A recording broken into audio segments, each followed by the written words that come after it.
Film की शुरुआत अक्टूबर 1972 में होती है, जहां एक रग्बी टीम मैच के लिए प्लेन के जरिए दूसरे मुल्क जा रही। इनमें से कई सारे लोग ऐसे थे जो पहली बार मुल्क से बाहर जा रहे थे। कुछ प्लेयर्स की फैमिली मेंबर्स भी उनके साथ आ गए थे। जैसे प्लेन उड़ा, कुछ ही देर में बर्फीले इलाकों में पहुंच जाता है, लेकिन अचानक ही उनका प्लेन जोरों से हिलने लगा। फिर अचानक ही वहाँ पर बर्फ का तूफान आ जाता है, जिससे प्लेन बेकाबू होकर नीचे की तरफ जाने लगता है। लेकिन फिर भी पायलट्स ने इस खतरनाक तूफान से प्लेन को निकालने की कोशिश की, लेकिन प्लेन कंट्रोल में ही नहीं आ रहा था। तो अंदर की सारी चीजें इधर उधर गिरने लगती है। पर अचानक ही प्लेन एक काफी बड़े पत्थर से टकरा जाता है, जिससे वो दो हिस्सों में टूट गया। कुछ ही देर में प्लेन के सामने वाला हिस्सा भी बर्फ में जाकर टकरा जाता है। इससे सारे लोग जोरदार तरीके से आगे की तरफ गिर जाते हैं। सामान भी बिखर गया और इस हादसे की वजह से कई सारे लोग मौके पर ही मारे जाते हैं। कुछ देर के बाद वो लोग जो बिल्कुल सही सलामत थे, वो फंसे हुए लोगों को बाहर निकालते हैं। परेशानी का माहौल था, हर तरफ खून ही खून फैला हुआ था, लेकिन यहाँ पर सब लोगों ने एक दूसरे को संभाला, हिम्मत दी। अब दो लड़के कैबिन खोलकर पायलट के पास जाते हैं, जिसकी भी हालत बहुत खराब थी और अगले ही पल वो भी दम तोड़ देता है। देखते ही देखते रात हो गई।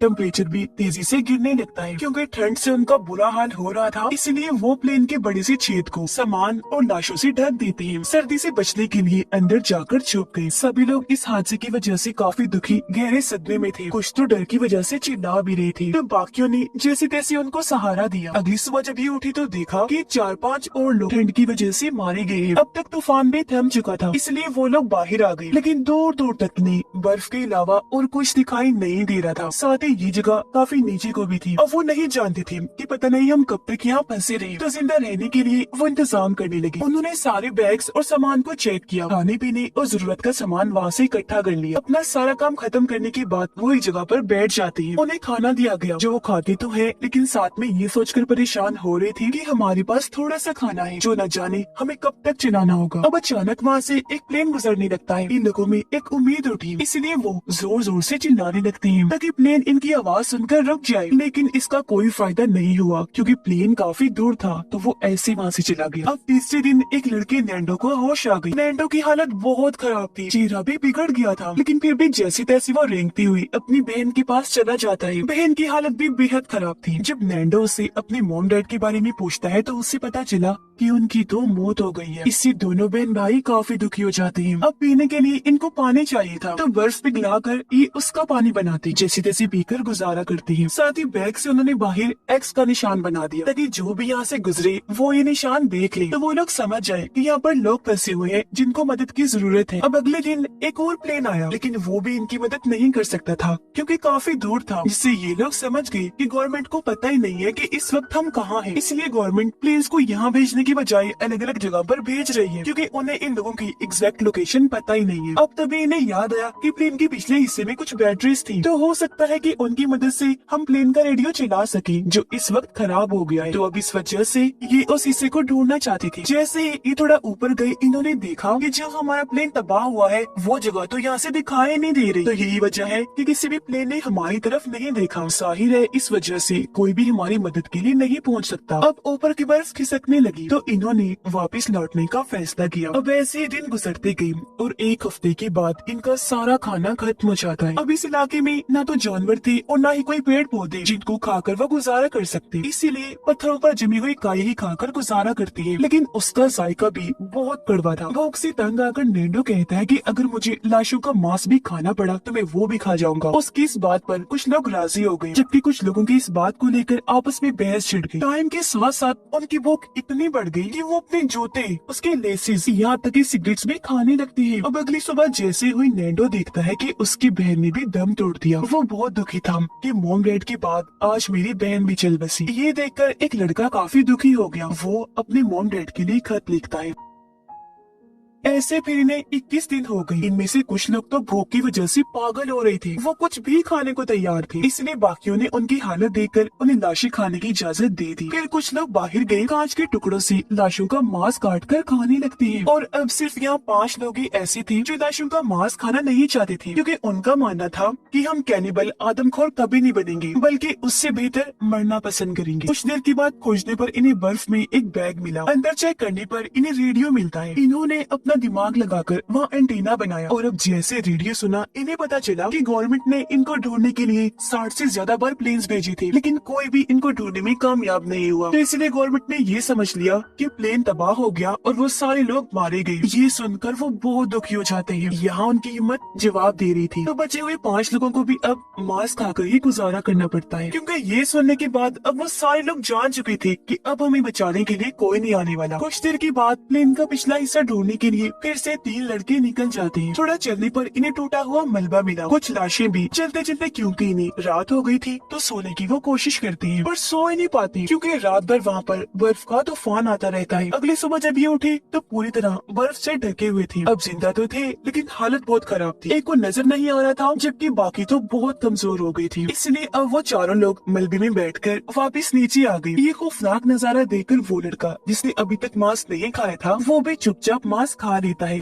मुसलसल तूफान भी आ रही थी, लेकिन ये लोग प्लेन के अंदर बैठकर एक दूसरे से बातें करने लगते हैं ताकि अच्छा वक्त गुजार सके। लेकिन उनकी बातों के दौरान ही वहाँ बर्फ का जोरदार तूफान आ गया। बहुत सारी बर्फ इनके प्लेन के अंदर घुस गई। पूरा प्लेन ही बर्फ से ढक जाता है। अब बाहर वाले लोग बर्फ खोदकर अपने साथियों को नीचे से निकालने लगते हैं। कुछ ही देर में सारे लोग ऊपर आ गए, लेकिन एक औरत बेचारी जो काफी नीचे दबी हुई थी वो वहीं पर ही मारी जाती है। और अभी लोग खतरनाक आवाज सुनते हैं, समझ गए कि एक बार फिर बर्फ का जोरदार तूफान आने वाला है। और अब देखते ही देखते एक बार फिर भयंकर तूफान इन्हें अपनी लपेट में ले लेता है। इस बार भी कई सारे लोग बर्फ में दबकर मारे जाते हैं। एक लड़की जिसका नाम नूमा था उसे बहुत गुस्सा आने लगता है। कंट्रोल से बाहर होकर वो प्लेन की खिड़कियां तोड़ने लगता है, जिससे फायदा तो कुछ हासिल नहीं हुआ, लेकिन कांच का एक टुकड़ा उसके पैर में और टांग में घुस जाता है। लेकिन फिर भी वो रुका नहीं, उसने हिम्मत नहीं हारी, ऐसे बर्फ को तोड़ता रहा। फिर 20वें दिन उन्होंने वहाँ पर एक छेद बना लिया जिसके जरिए बचे हुए लोग बाहर आ जाते। बाहर आने के बाद वो एक दूसरे से मिले इस खुशी में कि चलो शुक्र है हम बच गए। नोमा देखता है कि मेरे पैर पर जहाँ कट लगा था वहाँ मुझे दर्द नहीं हो रही, क्योंकि सर्दी से उसका पैर पूरी तरह सुन्न हो गया था। धीरे धीरे मौसम बदला और ये लोग पूरे प्लेन पर से बर्फ हटाने में कामयाब रहे। अब एक बार फिर ये कुछ लोगों को मदद के लिए भेजने का फैसला करते हैं, लेकिन वो लोग जो पहले पहाड़ पर गए थे उनमें से कुछ लोगों की अभी भी बहुत हालत खराब थी। एक साथी के फेफड़ों में पानी भर गया, उसे सांस लेने में मसला हो रहा था, तो सबने मिलकर उसे CPR दिया, मतलब उसे सांस देने की कोशिश की, पर कोई फायदा नहीं होता, जिससे हुआ ये कि उसकी भी मौत हो जाती है। और जो खत उसने अपने मॉम डैड के लिए लिखा था उसे भी संभाल कर रख लिया। 36वें दिन जैसे मौसम खुला, नोमा और उसके साथी ढेर सारे कपड़े पहनकर मदद के लिए वहाँ से निकल जाते हैं, लेकिन बीच रास्ते में ही नोमा गिर जाता है क्योंकि उसके पैर में बहुत दर्द हो रही थी। बाकियों ने जब जाकर चेक किया तो उन्होंने देखा कि उसके पैर का जख्म काफी गहरा हो गया है, इसलिए उन्होंने नोमा को वापस ले जाने का फैसला किया, पर उसने जवाब दिया कि नहीं दोस्तों, तुम लोग आगे बढ़ो, मैं खुद वापस चला जाऊंगा। वो बेचारा जैसी तैसी वापस आ तो गया, लेकिन उसकी हालत इतनी खराब थी, वो इतना थक गया था कि आते ही बेहोश हो जाता है। जबकि वो लोग जो मदद के लिए आगे बढ़ रहे थे वो ये देखकर काफी खुश हो जाते हैं कि हमारे सामने प्लेन का पिछला हिस्सा पड़ा हुआ है जो आखिर अब उन्होंने ढूंढ लिया था। प्लेन का वो हिस्सा देखते ही उन्होंने यहाँ पर अपने बाकी साथियों को भी बुला लिया। यहाँ पर जो सामान था वो सारा उन्होंने इकट्ठा कर लिया। सामान में बहुत सारे साफ कपड़े, खाने का सामान और बहुत सारे चॉकलेट्स थी। इन्हें यहाँ पर वो बैटरीज भी मिल जाती है जिन्हें प्लेन में डालकर ये रेडियो के जरिए सिग्नल भेजने की कोशिश करते हैं, लेकिन आगे से कोई जवाब नहीं आया क्योंकि रेडियो खराब था, जिससे ये लोग सही समझ रहे। लेकिन जब इनको एहसास हुआ कि रेडियो खराब है तो थक हार कर ये वहीं बैठ जाते हैं। नोमा का जख्म भी दिन ब दिन बढ़ता जा रहा था जो उसके पूरे जिस्म पर ही फैल गया था। अब नोमा अपनी हालत देखकर समझ गया था कि मेरे पास ज्यादा टाइम नहीं है, जल्द ही मैं मर जाऊंगा, इसीलिए उसने खाना पीना बंद कर दिया ताकि मेरे हिस्से का खाना मेरे साथी खाकर जिंदा रह सके।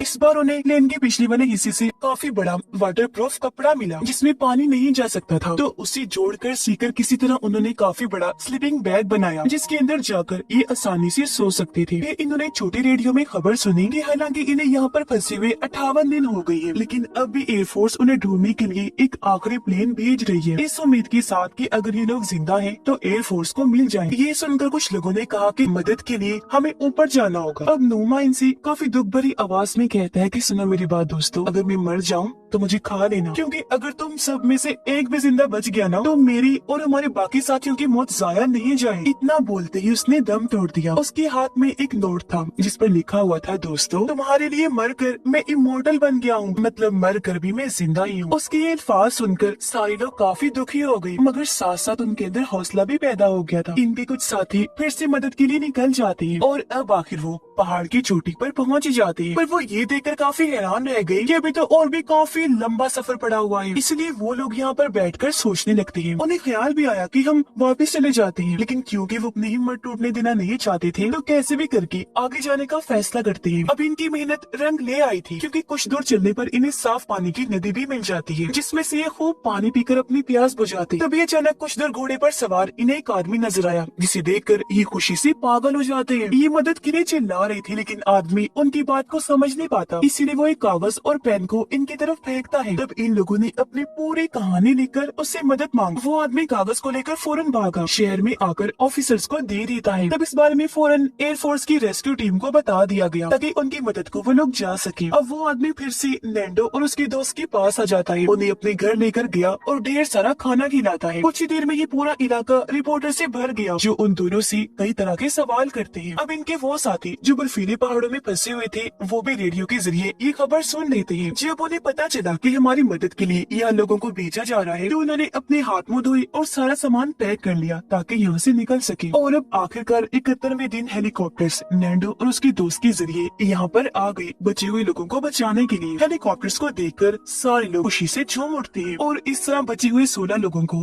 फौरन बचा लिया गया। फिर जल्दी उन्हें शहर लाया जाता है, जहाँ उनकी फैमिली वाले बेसब्री से उनका इंतजार कर रहे थे। अब वो सारे लोग एक दूसरे से मिलकर बहुत खुश हो जाते हैं, जिसके बाद उन्हें हॉस्पिटल ले जाया गया। यहाँ पर हजारों की तादाद में लोगों ने उनका हीरोज की तरह वेलकम किया, क्योंकि इन्होंने इतनी मुसीबत के वक्त भी हौसला नहीं हारा, तो अपने बहादुरी की वजह से ये वहाँ से बच निकले। लेकिन इस रात ये लोग एक दूसरे से अलग नहीं सोए, सब इकट्ठे ही थे, क्योंकि उस हादसे का सदमा इनमें बहुत गहरा था, उससे बाहर निकल नहीं पा रही थी। पर उन्हें इस बात की खुशी थी कि हमने थोड़ी बहुत कोशिश की और हम बचा लिए गए। वो डट के खड़े रहे कि जीना है तो जीना, जिस वजह से उनके सामने मुश्किल वक्त भी हार गया। जिसके साथ इस फिल्म की कहानी भी यहीं पर खत्म हो जाती है।